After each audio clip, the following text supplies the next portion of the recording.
Clean max enviro energy వాళ్ళు IPO ద్వారా మార్కెట్లోకి రావాలనుకుంటున్నారు. వీళ్ళు ఇండియాలో రెన్యూవబుల్ ఎనర్జీ జనరేషన్ చేసే సెగ్మెంట్‌లో ఉన్నారు. వీళ్ళు సోలార్, విండ్ అండ్ హైబ్రిడ్ ద్వారా ఎనర్జీ రెన్యూవబుల్ ఎనర్జీ జనరేషన్ చేస్తూ ఉంటారు. వీళ్ళు కార్పొరేట్ క్లయింట్స్‌కి పవర్ సేల్ కూడా చేస్తూ ఉంటారు. వీళ్ళకి టోటల్‌గా ఇప్పటివరకు 531 కార్పొరేట్ క్లయింట్స్ ఉన్నారు. లైక్ మేజర్ డేటా సెంటర్స్ కానీ, ఏఐ సెంటర్స్ కానీ అండ్ అదర్ ఇండస్ట్రీస్ వాళ్ళైతే ఉన్నారు. మార్చ్ 31, 2025 వరకు కూడా వీళ్ళు ఇండియాలోనే largest commercial and industrial sale renewable ఎనర్జీని సేల్ చేసే విషయంలో అయితే ఉన్నారు వీళ్ళు. వీళ్ళు ఇండియాలోనే కాకుండా సెలెక్టెడ్గా ఉన్న కొన్ని ఫారిన్ కంట్రీస్లో కూడా ప్రాజెక్ట్ని డెవలప్ చేస్తూ ఉంటారు. On shore and off shore ప్రాజెక్ట్స్ని లైక్ యునైటెడ్ అరబ్ ఎమిరేట్స్ కానీ, బహ్రెయిన్ కానీ అండ్ థాయిలాండ్లో అయితే డెవలప్ చేస్తూ ఉంటారు వీళ్ళు. వీళ్ళు ప్రాజెక్ట్స్ని ఈపీసీ సెగ్మెంట్లో అండ్ ఆపరేషన్ అండ్ మెయింటెనెన్స్ కానీ పవర్ సేల్స్ కూడా చేస్తూ ఉంటారు వీళ్ళు. వీళ్ళకి రిపీటెడ్ క్లయింట్స్ దగ్గర నుంచి 77.28% ఆఫ్ ద రెవెన్యూ అయితే జనరేట్ అవుతూ ఉంటుంది. ఈ కంపెనీలో ఎక్కువగా 42.29% ఆఫ్ ద వాటా బ్రూక్ ఫీల్డ్ కార్పొరేషన్ వాళ్ళకైతే ఉంది. బ్రూక్ ఫీల్డ్ కార్పొరేషన్ అయితే వీళ్ళు కెనడాలోనే మల్టీనేషనల్ ఇన్వెస్ట్మెంట్ కంపెనీ వాళ్ళు. వాళ్ళతో పాటుగా ఆగ్మెంట్ ఇన్ఫ్రాస్ట్రక్చర్ వాళ్ళకు కూడా 20% ఆఫ్ ద వాటా అయితే ఉంది.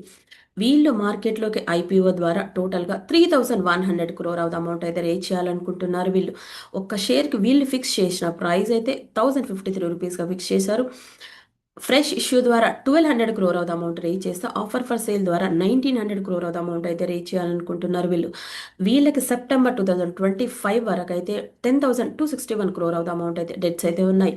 వీళ్ళు ఐపీఓ ద్వారా రేజ్ చేసిన అమౌంట్ డెట్స్ క్లియర్ చేయడానికి అయితే వాడాలనుకుంటున్నారు వీళ్ళు.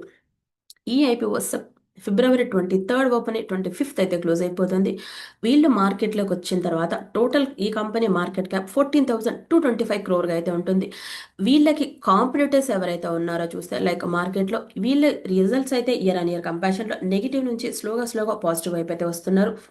అండ్ కాంపిటీటర్స్ చూస్తే లైక్ ఏసీఎంబీ సోలార్ హోల్డింగ్స్ కానీ, ఎన్టీపీసీ గ్రీన్ ఎనర్జీ వాళ్ళు ఉన్నారు. ఈ కంపెనీకి పీఈ రేషియో అయితే చాలా ఎక్కువగా ఉంది, 542 ఉంది.